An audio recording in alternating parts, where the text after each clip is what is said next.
कामदा एकादशी महात्म्य। कुंती पुत्र धर्मराज युधिष्ठिर बोले, हे भगवान, अब आप मुझे श्रावण मास के कृष्ण पक्ष की एकादशी की सविस्तार कथा सुनाइए। उस एकादशी का नाम तथा उसकी विधि क्या है? उसमें कौन से देवता की पूजा होती है? श्री कृष्ण भगवान बोले, हे राजन, मैं एकादशी की कथा कहता हूँ, ध्यान पूर्वक सुनो। एक समय इस एकादशी की पावन कथा को भीष्म पितामह ने लोकहित के लिए नारद जी से कहा था।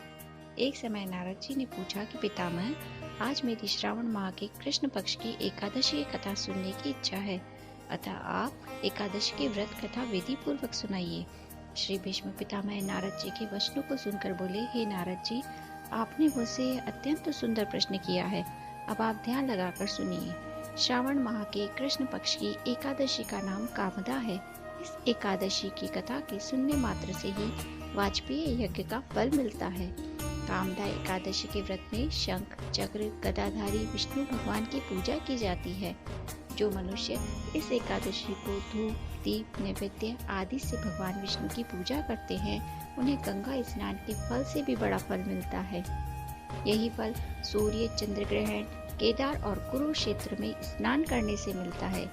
श्री विष्णु भगवान के पूजन का फल समुद्र और वन सहित पृथ्वी दान करने और सिंह राशि वालों को गोदावरी नदी में स्नान के फल से भी अधिक होता है। व्यतिपात में गंडक नदी में स्नान करने से जो फल मिलता है, वह फल भगवान की पूजा करने से मिल जाता है। भगवान की पूजा का फल श्रावण मास के कृष्ण पक्ष की एकादशी के फल के बराबर है। अतः भक्ति पूर्वक भगवान की पूजा न बन सके तो श्रावण माह की कृष्ण पक्ष की कामदा एकादशी का व्रत अवश्य करना चाहिए। आभूषण से युक्त बछड़ा सहित गौदान करने से जो फल मिलता है, वह फल कामदा एकादशी के व्रत से मिल जाता है। जो उत्तम द्विज श्रावण माह के कृष्ण पक्ष की कामदा एकादशी का व्रत करते हैं तथा श्री विष्णु भगवान की पूजा करते हैं, उससे समस्त वेद, नाग, किन्नर, पितृ आदि की पूजा हो जाती है। हे नारद, स्वयं भगवान ने अपने मुख से कहा है कि मनुष्य को आध्यात्म विद्या से जो फल मिलता है, उससे भी अधिक फल कामदा एकादशी का व्रत करने से मिल जाता है। इस व्रत के करने से मनुष्य अंतिम समय में अनेक दुखों से युक्त यमराज तथा नरक के दर्शन नहीं करता। कामदा एकादशी के व्रत तथा रात्रि के जागरण से मनुष्य को कुयोनि नहीं मिलती और अंत में स्वर्गलोक को जाता है। जो उत्तम मनुष्य श्रावण माह के कृष्ण पक्ष की कामदा एकादशी को तुलसी से भक्ति पूर्वक श्री विष्णु भगवान की पूजा करते हैं, वे इस संसार सागर में रहते हुए भी इससे इस प्रकार अलग रहते हैं जिस प्रकार कमल जल में रहता हुआ भी जल से अलग रहता है। भगवान की तुलसी दल से पूजा करने का फल 1 भार स्वर्ण और 4 भार चांदी के दान के फल के बराबर है। श्री विष्णु भगवान रत्न, मोती, मणि, आभूषण आदि की अपेक्षा तुलसी दल से अधिक प्रसन्न होते हैं। जो मनुष्य भगवान की तुलसी दल से पूजा करते हैं, उनके समस्त पाप नष्ट हो जाते हैं। हे नारद, मैं स्वयं भगवान के अत्यंत प्रिय श्री तुलसी जी को नमन करता हूँ।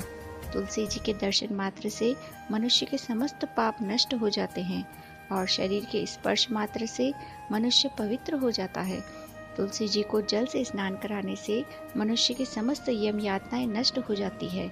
जो मनुष्य तुलसी जी की भक्ति पूर्वक भगवान के चरण में अर्पित करता है, उसे मुक्ति मिलती है। जो मनुष्य एकादशी के दिन भगवान के सामने दीप जलाते हैं, उन्हें पितृलोक में सुधा का पान करते हैं। जो मनुष्य भगवान के सामने घी या तिल के तेल का दीपक जलाते हैं, उनको सूर्य लोक में भी सहस्त्र दीपक का प्रकाश मिलता है। इस व्रत के करने से ब्रह्म हत्या, ब्राह्मण हत्या आदि सभी के पाप नष्ट हो जाते हैं और इस लोक में सुख भोगकर अंत में विष्णु लोक को जाते हैं। इस कामदा एकादशी के महात्म्य के श्रवण और पठन से मनुष्य स्वर्ग लोक को जाते हैं। श्रीमन नारायण।